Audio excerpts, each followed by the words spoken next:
You're listening to the Comic Crusaders podcast. I am your host, Al Mega, CEO of Comic Crusaders and Undercover Capes. In this show, I'm sitting down with creators from all walks of life to talk about inspiration, process, the lessons they've learned, and a whole lot more.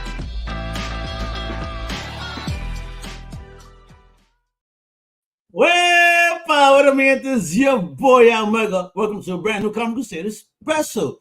It's that GeekFest special, you know what I mean? Because, they're celebrating again this year. They're touring. And today we got what's probably going to be one of the hottest shorts on deck for GeekFest this year. This short is called Duendes. Holy smokes, folks, is it a creepy-ass film? And we are lucky enough to have the creative duo, the creative force, the future of horror in the house right now. Let me introduce the one, the only Mr. Michael Brandon, Wright, and his boy Cole Gray, baby Wepa. Welcome. How you doing? Thanks, doing man. Awesome. That was a kick-ass intro, so thank you. Because you guys got me excited. I had the privilege of checking out the short, and not just that short, another one, which we'll talk about more towards the end. Because we got to keep our focus on what GeekFest got and making sure that we can make these guys some winners this year during the tour. So, we need, the origin story, and I like to go with who showed up first to begin. So even though Mike showed up first, I don't know, Cole showed up first, but I believe it was, he disappeared. He said, "Oh shit!" when he walked in, like, "Oh my God, are we live?" But no, we weren't. You know what? So for that, Mike, let me know a bit about you, origin story, where you were originally from, and the first thing in pop culture as a whole that you ever fell in love with. Have you seen the movie Willard? That's kind of my life story. No, I'm just kidding.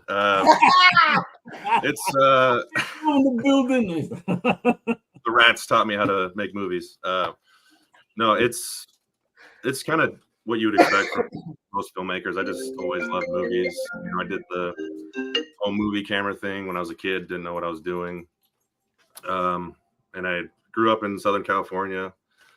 And it wasn't until like after high school, which for me was 2010, like during that period, I started experimenting, making movies with my friends, trying to convince them to like act in them, which, worked great for the first time. And then after that, they're just like, can't do it, man. I know. So, they started coming out with like, yo, we got a side contract and you got to pay me now. Right? All of a sudden, your friends, man. They started demanding too much. So I was like, screw you guys. I just realized, I was going to community college at the time, and I didn't know what I wanted to do there, but I just was like, I love movies. What am I doing? So that just led me to a film school, which is where I met this amazing gentleman that's with us here, Cole Gray. Oh, really? So all right. So we'll get into the story of the Promance in a little bit. All right. So, let's go to Cole now. Where are you OG from, and the first thing you fell in love with? I'm from Minnesota and been watching. I've got 3 older brothers, and we've been watching South Park since I was like 3. So South Park is good brothers, spoiling you with the good stuff. Yep, South Park, 80s movies, wrestling, and then right around high school, I started making comedy skits, and the reaction I got, I knew I had to do this. So, so what made you want to make comedy skits? Well, first I asked this girl to prom, which is like our military ball. I went to military school.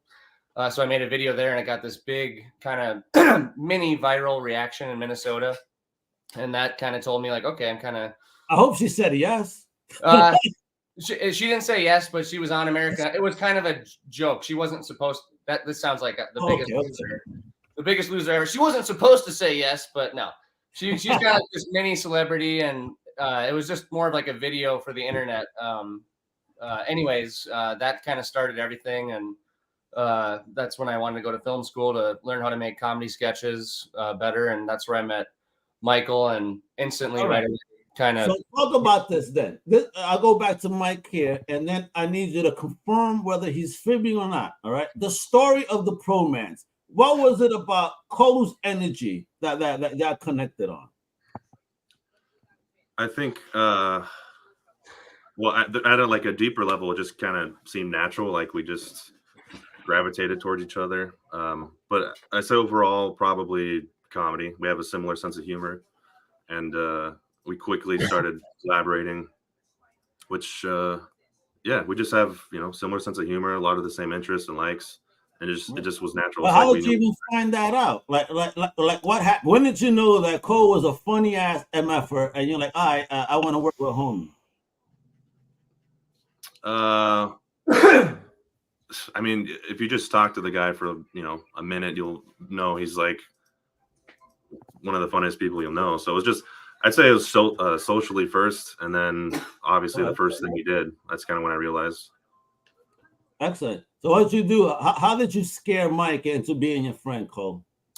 It was almost like a process of elimination for both of us. I think we got to film school and quickly realized, everybody's like, I want to talk about the aperture on an A7-0. And I'm like, you like fart jokes? And he was like, yeah, dude, I love fart jokes a lot. So we were the only two that. And then you cut the cheese as you shook hands, and then it was a friendship in heaven. Absolutely, yeah.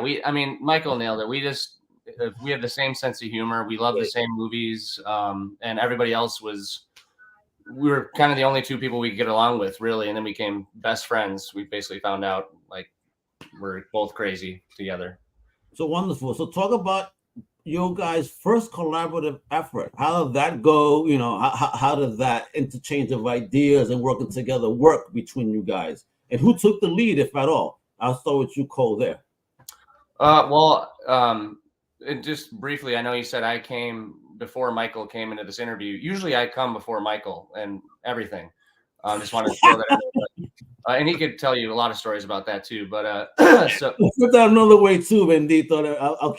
I'll keep it nice. Yeah, and that kind of plays into the first time we collaborated. I think that I think it was actually sorry.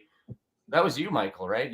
I'm pretty sure it was his idea, and I should put it in there. When we first met, I was a big time stoner. That's pretty much all I was focused on, was smoking weed, not really. That's okay, guys.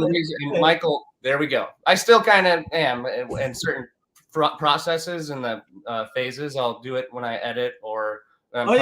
Yeah, it's for stages, folks. When you use this for stages in your content creation, right. Wherever it makes you the strongest. Right. And Michael has his things, and everybody has their own thing, whatever it is. But as far as I know, I was pretty much stoned on the couch, and Michael was like, "Dude, we got to make some." He was more aggressive in the beginning than I was. So you were the guy on the infamous guy on the couch.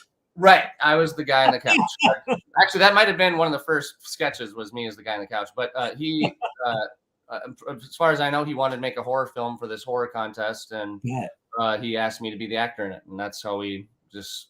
And we should mention we were roommates too. We kind of became roommates. I moved in with him eventually. We got along so well, Well, excellent. Check that out. See, working together. Love it, man. Terrible answer, long answer, but the answer is Michael. Michael was the first to start the film. So Mike, this guy to you is a funny guy, comedian. And you bringing him a horror film, so where was your mindset at when you were picturing Cole for horror and not comedy, even though that's kind of where his lane was? Looks like Ryan Gosling, so instance of he I don't know. He seemed, I feel like I could just tell without seeing anything before that he would just be good for it. But that we also have a collectively terrible memory, so I'm like trying to think back. What was the thing where I don't even. It was called Waking Up though, and it's actually on my YouTube channel. I'm not going to push it because it's an old film, but if you really want to find it, you can find it. He just was a good fit, and shortly after that, we started collaborating on his comedy skits, and basically from that point forward, I'm in. I don't know, 70% of his comedy skits.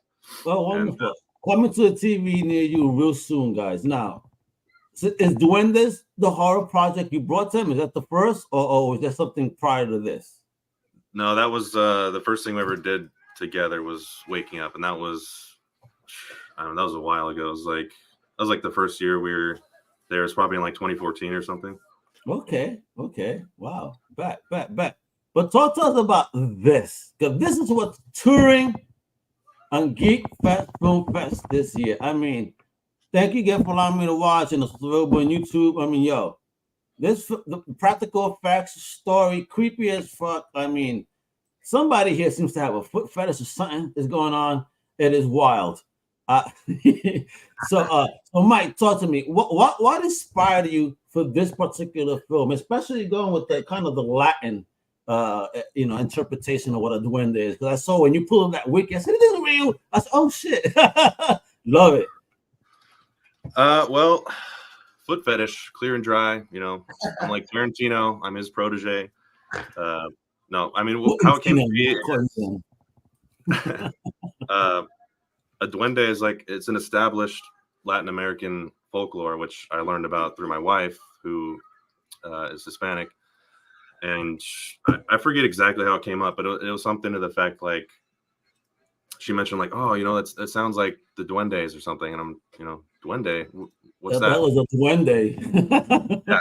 So she kind of explained it, or at least her mom would tell her that it's these little children in the forests that will, they can either help you if you get lost, or they'll be, the opposite of that. They're looking for trouble. They're going to do bad stuff to you. And depending on the culture you're talking about, that in Latin America, it changes. Some lean more towards positive, others negative. And and for some reason, part of that story is that they like feet and toenails and clipping them. And it's just very weird that because it's normally told to children too. So it's just a weird story that as soon as I heard it, I knew, besides being interested in it, that I wanted to explore that. Shit, if I clip and they smell my toenails, they'll probably either murder me on sight or just keep away from me. Let's see him, dude. Let's see him. Yeah. You don't have to. And they're like claws right now. I mean, when I saw your toes on screen, Cole, they look like hands. So don't be talking. I mean, I was like, yo, is this what the story is about? His feet become hands? What the heck? Holy shit. Guilty as charged. So talk to me, man, about when he brought you this idea, Duendes, and your particular role. Because I have a trailer. After you tell me your part, I'm gonna show the trailer. I'm gonna show the dope poster. You know what I mean? So talk to me. When he approached you with this idea, first, were you familiar with it? And if not, I mean, how did you even approach it? No, and really quick, we've made almost 200 projects. This is one of the first times we had. Thank you, man. Dude, thank you so much for having us on here, dude, because this is one of the first times we've had something like this. And so Michael and I are me excited. I'm a horror fan. Oh, man. Well, then you're gonna.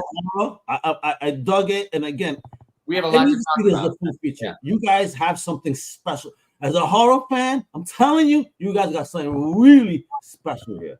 I agree. I can't wait to peruse the channel. You're telling me 200, that means shit. I'm going to lose about 2 or 3 weekends to you guys now. Damn. I feel like terrible saying I agree with that because it sounds douchey or whatever, but I agree. I think we're the best. And you haven't seen anything yet, dude. If you like this, I mean, just wait for the future and check out some other stuff too. But Michael just came to me like he usually does, and he says, "Hey, dude, I have this really cool idea. What do you think?" Which is something he does a lot.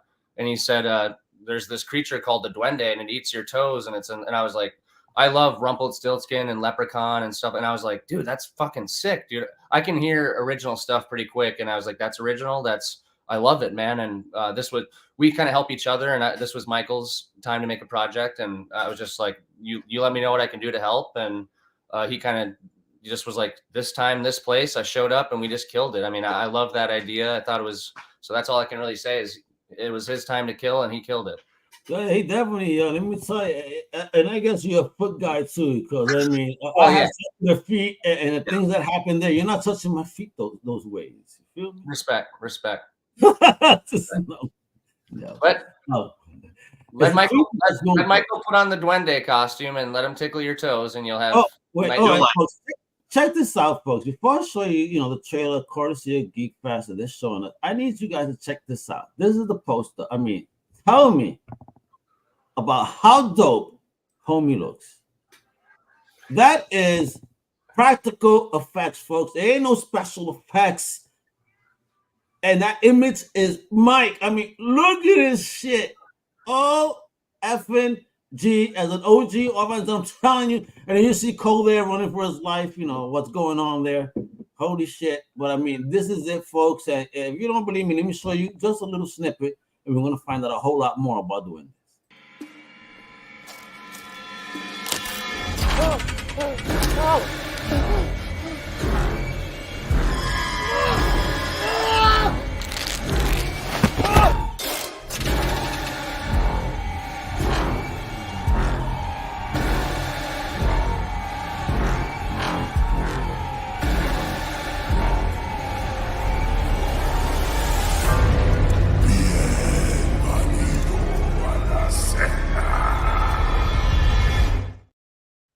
Yo, Jesus Christ! That scene right there, when we just kind of look back, that ain't sexy. That is scary AF. I'm like, hell no, homie.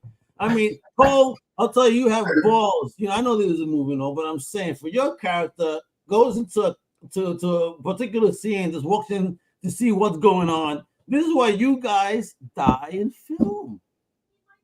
You guys gotta chill. Stop being so curious. Run. We don't fight. We fight here, bro. No flight. Yo, Mike, talk to me, brother, because you look absolutely amazing in the costume, the way it looks. I mean, yo, this looks top notch, 80s, fucking top quality, like, you know, traditional special effects. Fuck. Yeah, bro, you know what I mean? Really, thank you. You know, what's up? Talk to me. Why that way? And how did you even feel? And how long did that process take? Because you look legit. I appreciate the 80s comic because that's, you know, I love 80s movies, and that's exactly what I was trying to, you know, pull a little of that into this, even though it's not like, you know, during that time or whatever. Just it's not, but I'm saying in regards to the look and the effects, man, it's like, well, you brought it back to a time where horror actually looked legit. Yes. Yeah, and oh man, you know, acting and directing is challenging in itself, but being in something like that, that's the most vulnerable. I can't even say it right now, but don't get emotional. That I've ever. Yeah, it's, you know, I'm triggered right now. I'm PTSD. You know, it's just I felt very vulnerable during that. You know, trying to act and direct, and because basically this whole movie was just shot with me and Cole, you know, no other crew. You know, if someone else was in the scene, the other person was holding the camera. Wait, when did you shoot this? You know, and obviously the strike didn't affect you because you guys are not in the union or nothing, right? Yeah, it was all shot in Arizona. The room scenes were shot in my house, which I'm at, and then the forest was shot in the Hualapai Mountains, which is like an hour from me, but that's also in Arizona. Okay, cool. Yeah, it was just watching your movie and they're scared for their lives. That's what's going on back there. I know. Yeah. And it was all shot on location. Obviously, really were there at night, which was very sketchy, to be honest, especially, you know, in a full Duendes costume. Why would you do this in the middle of the night in Arizona? I mean, that zone kind of looks creepy, bro. You got some cojones, bro. Yeah. MBW got cojones, bro. Yeah, it's just what it required. But yeah, he'll even tell you I started kind of freaking out. I was like, you know, let's just, you know, it's good enough. Let's keep going. But he was like, no, let's do it again. It was hard doing that at night. Nice. Isn't it good to have a friend that'll tell you, no, Mike, let's keep going. That's a friend right there, son. Oh, sure. Yeah, I owe him that. He's done that for me maybe 500 times more than I've done it for him.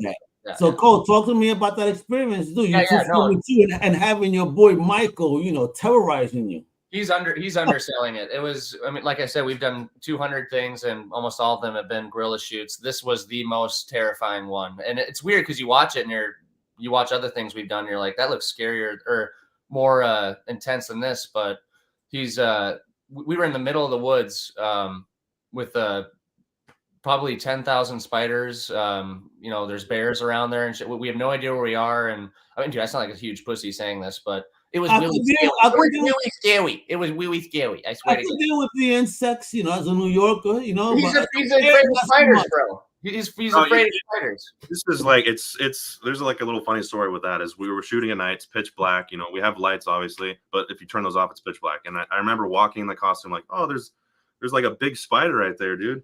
And then like 5 minutes later, it's just like thousands of. I'm not even exaggerating, thousands of those same spiders everywhere. Thousands. You know, like it said a light. It said, "Yo, Mike's doing the movie. Let's be in it."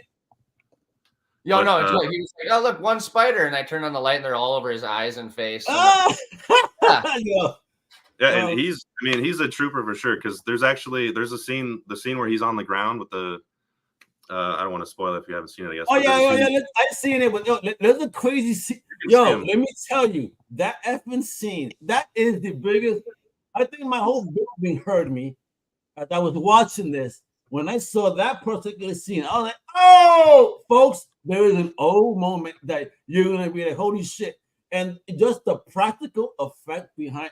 Kudos on you guys as well, because that shit looked dope, and I was like, "Ooh." oh, thanks, man. Thank you, appreciate it. Love it, bro. Love it. So I'm saying, we need more people like this, folks, when it comes to developing horror, because they have more than this. But I just want to talk a little bit more about this before I move on to the next topic. Now, how did you even hook up with GeekFest and throw this amazing film into that? How did you find out about? Because I think it's the perfect platform with everything this film is about. Yeah, and I'm obviously really happy with that. It's awesome. It's, as far as I know, it's really the only one that does like a full-on tour to different places. And I was aware of it because I made a sci-fi film, which is also on my channel, called Amercon, which the lead actor of that at the same time had made his own sci-fi film, which was in GeekFest of that year, which I think was like 2016. Okay. So I was aware of it through that. And I just submitted this to that and happy it worked out. Oh hell yeah! I mean, they're doing a fantastic tour this year. So, and I'm going to be able to see it, in a panel room when I need to sit down and chill out and watch some good stuff. This is definitely going to be one of the ones I'm going to be voting for, because as a horror fan, again, you guys brought something original, different, using folklore. I mean, this is crazy. I mean, Mike, you said that your lady kind of presented this idea to you. How did she feel when you said, "Yeah, I'm going to move forward with the project based on what we were talking about"? And did she have any input on it, going forward? She had some input, but yeah, she just loves that I took it there. I guess she's and it's not like she loves Duendes. She's kind of creeped out by him. So now you know what to dress up as when you want to terrorize her. And when she insists on something, you just say, "Hold on, I'll be right back." You dress as that Duende and say no, and then you get your way. That's what I do. When we get down and dirty, I'm like, "I'll be right back, honey," and I come back in the full Duende get up. She loves it. He just has it as a jumpsuit, like the back, like he goes down the pole into the basement. It's on him, and he goes up the stairs. "No, honey, I don't think tonight's a good night." I see it, Mike. You're a wild man, MBW. So I gotta ask, because this is the project that's touring, but you have another fire project that I saw that is talking about a legendary murderer in our lives, Mr. Michael Myers. This Halloween project, like yo, dude, just what you kind of insinuate in the film. I won't spoil it. Good. But I told them in the green room, I said, "Holy shit, you guys are wild," and I dig it. Talk to me about that inspiration, brothers. And again, you guys working together, I think you make a fucking fantastic team. I'm like, yo, you guys, Hollywood, not even Hollywood, independent. Fuck the motherfucker. They're gonna try to twist your ideas. Capitalist, venturous, those people that want to spend that paper and invest in people that are doing and have great ideas. I think these guys right here are gonna murder the game. So fuck the Hollywood. You have right now, as filmmakers, you guys got alternatives anyways. Not Hollywood. You guys got streaming networks you could just sell a fucking movie to nowadays. You know what I mean? So yeah. I'm in love with you, man. I'm physically attracted to you now. I believe in you guys. I think you guys are gonna murder Hollywood in the future. I've been saying that for years. Because you're a great actor, Cole. I mean, again, even though you have fucking long toes and that shit, that look like this, folks, when the movie opened, you're like, yo, is this about a movie about a man that can shake your hand with his feet? You've brought up the toes 3 times now, bro. No, I'm joking. Yeah, speaking of that, they were supposed to be a little bit longer, but yeah, I fucked that understandably, he didn't want to look like a disgusting hermit or something, so he trimmed him up a little bit. But. No, that I was just pure being stupid. That was being stupid. Listen, folks, you guys got to see. Sorry, really quick. Michael didn't mention that it takes about 2 hours to put on that fucking Duende costume. It is, wait, 2 hours? Well, maybe that's an exaggeration, but maybe it's 1 hour. 1 hour. Yeah. But the first time, I'm pretty sure it took a lot of time because it was about placement and all. I'm pretty sure. How long did you sit in that seat? I mean, is it placed by layers? Is it a full suit? I mean, how does it work? It's essentially a suit. I mean, it's a silicone mask and sleeves, and then obviously the rest of the costume, fake teeth. And if I'm being honest, if you pay attention at the end, you can see that there's a green eye, which is my eye color, and a red one. And as much as I like that now, if I'm being honest, that was because I couldn't get the other freaking contact in my eye. I just gave up. Shit. And now you have made it a trend that Duendes are going to have 2 different color eyes. You have brought something new to the legend. Holy shit. Yep. Exactly. Yep. I love it. No, it is cool. Damn, really. Listen, I even give you credit for doing contacts because I have a thing about eyeballs. And I think I've told the story before, but as I was a kid, 8 years old in Puerto Rico, my aunt was getting married, and back then they had the bathroom outside the house, kind of, you know what I mean? The shower and bathroom, wasn't in the house, it was separate. So I'm taking a shower. My uncles are actually killing a pig, fresh, for the celebration. Again, mind you, I'm 8 years old. These motherfuckers decide to, when they hear the water turn off, as I'm drying myself up, through the window, all I see is 2 eyeballs drop on the floor. Oh man. And I start like bugging the fuck out. Yeah. Yo, shit, mom! After this, I can't see anything with eye horror. I blame my uncles. Fuck you, unks in Puerto Rico. So that thing, when you were talking about those contacts, it's like I can't even touch. I can't. Yo, you have to knock me the F out if you want me to wear contacts. Seriously. Totally agree. That's another layer to doing that is like with that big contact, that eye is almost useless. So it's like I have one eye also, and I'm out in pitch black. Hey, Big James in the building. He's an amazing author. But he got to understand, he got to be watching short films by you guys. You know what? And Jens, if you want to watch their stuff, you got to go. First of all, check out Cole's comedy if you want to laugh. Because you know what? I think you need to be in a good mood before you watch the horrendous things that Michael does to not just Cole, but possibly a whole bunch of other people, and YouTube on the MBW video. So check that out. Same thing on Linktree, the same thing on the socials. Because my man knows how to lock it down on the name and the branding, because that's what it's about. So what do you want to kind of happen, hopefully, in the future with what you guys have been working on? Are you guys actively looking for larger opportunities, or just keep grinding and see what happens? Cole, I'll start with you there. Well, I would like my own comedy show, or whatever that means, comedy series, comedy show. I have this idea with pizza delivery man who kind of delivers into situations. It could be something in the news, something, not anything. There's a lot of material there, but yes, there is, because you're definitely going to be delivering to a lot of weed heads' houses. So it's going to be hysterical. We've done a few already. Michael and I have done a few already, and they're just the funniest things you've ever seen. They're so fun to make. Well, I shouldn't say fun to make, but they're just great. And the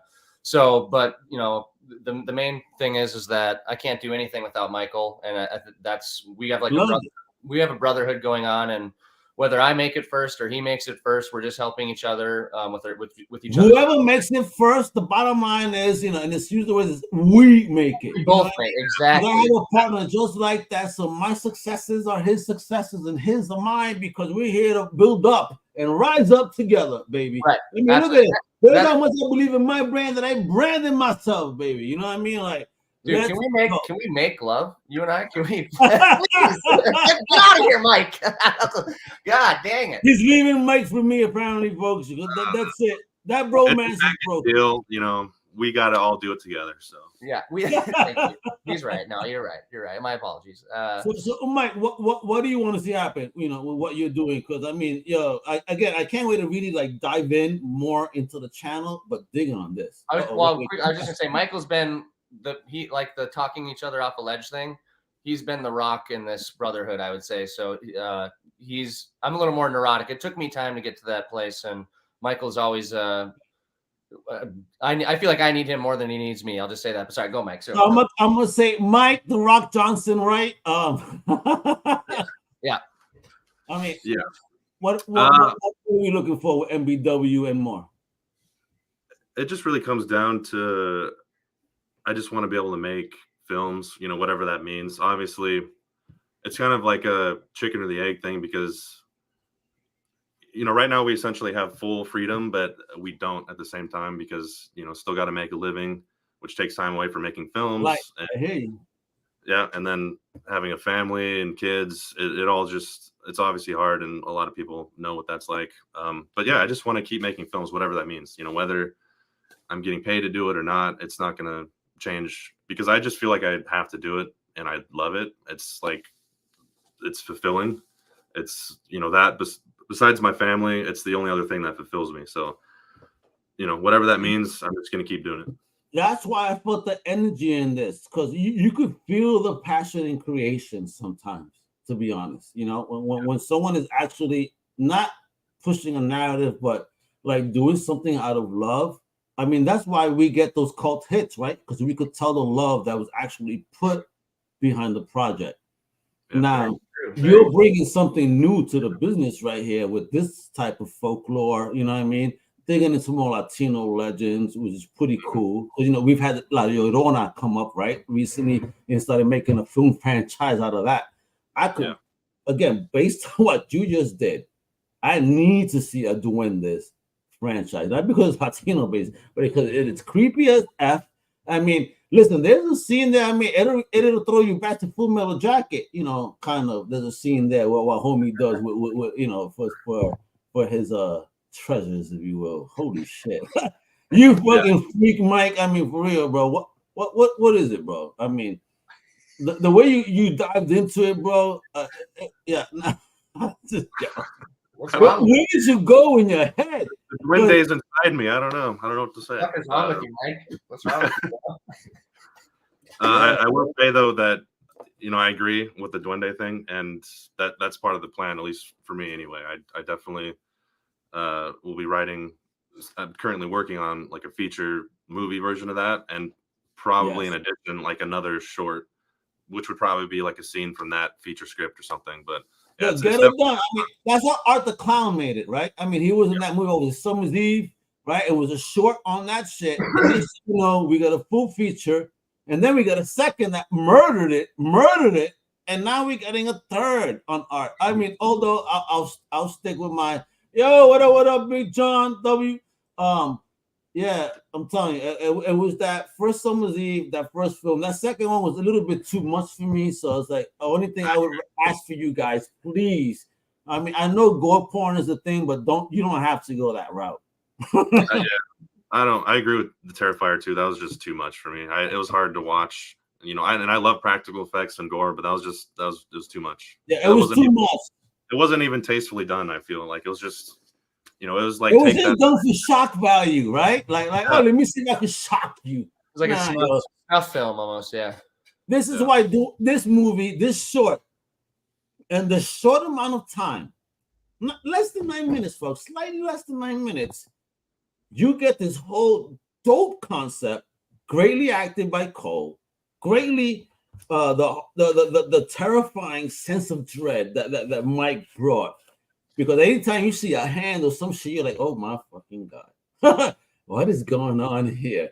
Creepy. And when you see the full thing, and again, just as you saw in the trailer, that panel, that is just the creepiest shit. Big Jens, yeah, exactly. They got talent. This is what Comic Crusaders do. We're talking to the future, the present. You know what I mean? And hopefully we could have some people here that work on some bigger networks that are listening, watching, or you know someone, please share, because these folks need that attention. This is what this is absolutely about. You feel me?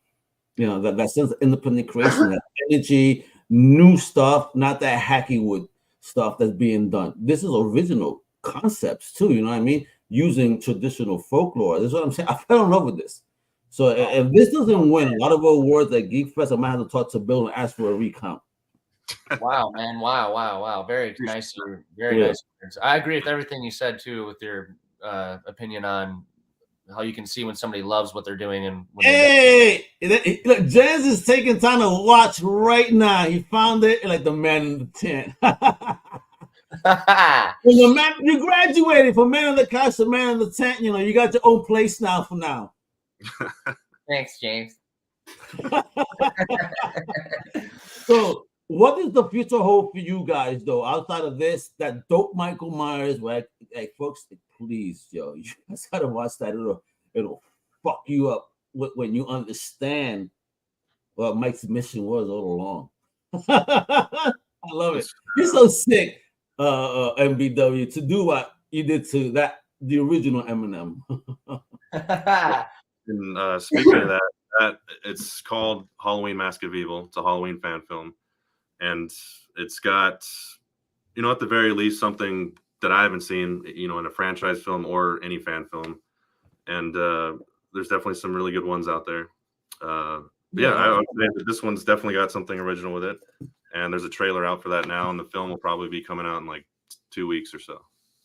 Yo, you guys got to check it out. I've had the privilege. Let me tell you, whoo, you guys will not know it. These guys, John Carpenter, Storm King, you know, I know you guys. If anyone from your team is watching, you guys got to see this short. And I'm pretty sure John's going to have some words over here. Like, yo, okay, I like the idea. Yeah, yo. That's it. Go get him pumped up. He's getting pumped up. Yeah, and then he's going to be running to the chopper to go to Storm King Productions. Yeah. Let's do it. Now, listen, for real. I mean, John Carpenter needs to see this. I really think, because I love how he twisted it. I thought it was really fun. And again, I laughed at the end. I said, when I thought about it, I was like, oh, shit. Mike, where the fuck, without I was just spoiling before we go, where did you kind of think of that idea? What made you think of it, of that kind of being like the reason, if you will, without giving away too much? It felt that it kind of happened through conversations that me and Cole were having. It just kind of led to that. I don't even know who. I don't know. That seed was like planted in both our brains, and we both kind of met like, oh yeah, that's the thing, and that's literally kind of how it happened. But the whole reason I did it to begin with is because where I live, there's like a Halloween festival called Fright Fest, where they close down like the whole downtown, and it's, as you can see in the film, there's a scene where you can see like hundreds of people. So I just that's in your town? Yeah. Really? Oh shit! Yeah, I gotta go visit you guys, and we'll get messed up and hopefully not killed by Mike. He's still out. Don't count your blessings there. Yeah. Murdered a few people. That's kind of what inspired it. Obviously, I'm a fan of the franchise, and I'd seen plenty of fan films, and it just kind of popped in my head like, hey, I should try to do that. It seems fun, and it was fun. It was actually one of the most fun experiences we've had making something, just because even though it's like you're tied down to this is what it is, it's also a freedom in it, because it's like you're following a guideline, and I don't know, it was just a really fun experience. Ooh, following a guideline like that, because I will say that you in fact did respect the myth and just brought something new to it. So Cole, I know you were a piece of this too, because you guys are just a creative force. Wepa, you're, you know, the power twins right here. So talk to me a little bit, again, no spoiler free, about your experience in participating in this particular, you know, film that's coming up. Well, it was kind of the same thing as always. It was Michael's time to make a project, and he called me and he said, I want to do a Halloween fan film. And I said, oh my gosh, that's awesome. I love Halloween. I love Michael Myers. And he said, yeah, basically my idea is we have this Fright Fest in our town, and I want to be with Violet, his daughter, and you know, I want Michael to kill us essentially. And I'm just trying to. And you were asking for it. I'll say that much when I saw. I'm like, look at this guy. Like, yo, listen, what you did in a particular scene, I would not do after I saw what I saw. I'll be cool. I'll just shut up. Well, and I mean, and that's what he did with Duende or anything. You know, he gets this really cool idea, and he gives me all the details because I'm kind of this. I love to write. I'm a big writer. Michael writes too. I think he's more of a reluctant writer than me. He'll admit that. But you know, I basically, it just comes out of me all the time. So he told me these ideas, and I was like, okay, this sounds, you know, like I know if Michael's involved, we can do something really special and original. And I happened to be working at a costume store at that time where we were selling Michael's kid mask.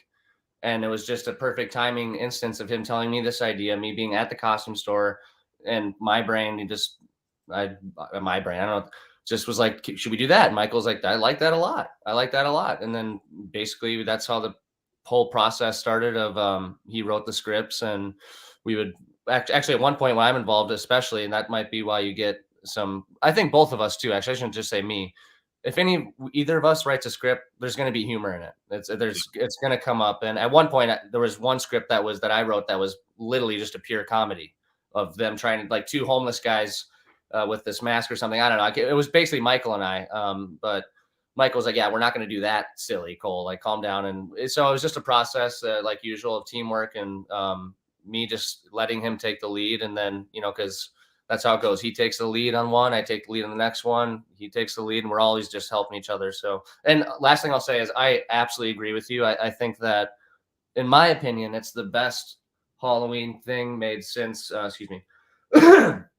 It's the best Halloween thing made since Halloween 2 in 1980. To me, that's kind of, everything after that is when it just got really messed up. And in my opinion, it's the best thing made, because everything after that is just, oh, he's killing.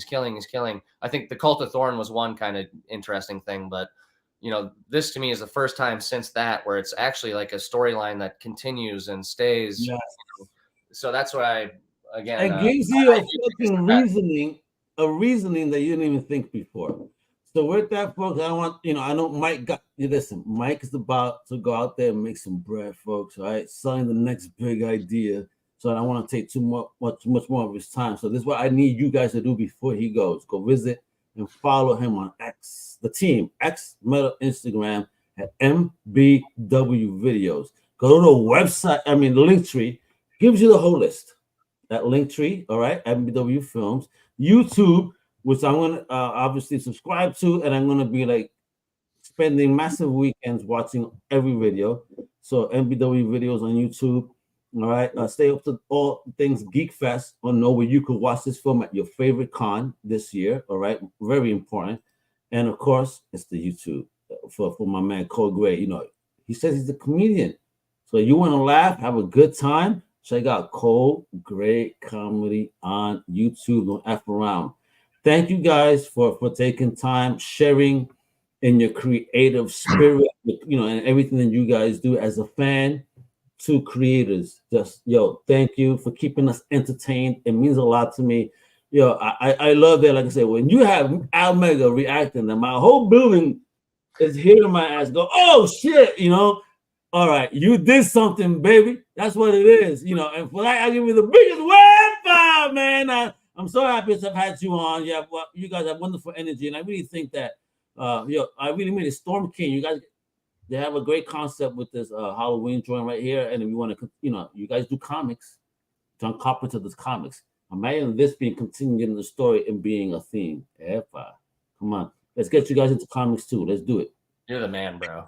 You're the man. So with that, all the links are below. Mi gente, all right? Make sure to check out my man over there at GeekFest. Big shout out to my man, Bill O. Ostroff, my big homie. Thank you for connecting me to amazing, talented individuals like these that I've spoken to today. And with that, folks, just follow us everywhere. Comic Crusaders World on YouTube, and then Comic Crusaders everywhere else. Check out my homies. They're about to go to their 100th episode for the Old Timers Comic Book Show, where the hosts, are not as old as comic books. You know what I mean? So they be talking about classic gems, because you know how people complain about comics today. So guess what? What they do is talk to you about comics that are 25 years and older, from an era, maybe things that you didn't read. So, you know, because I hear you guys saying you graduated in 2000. Shit, I'm a 93 graduate. You're making me feel old. But, of course, this will tell you that much. Wepa.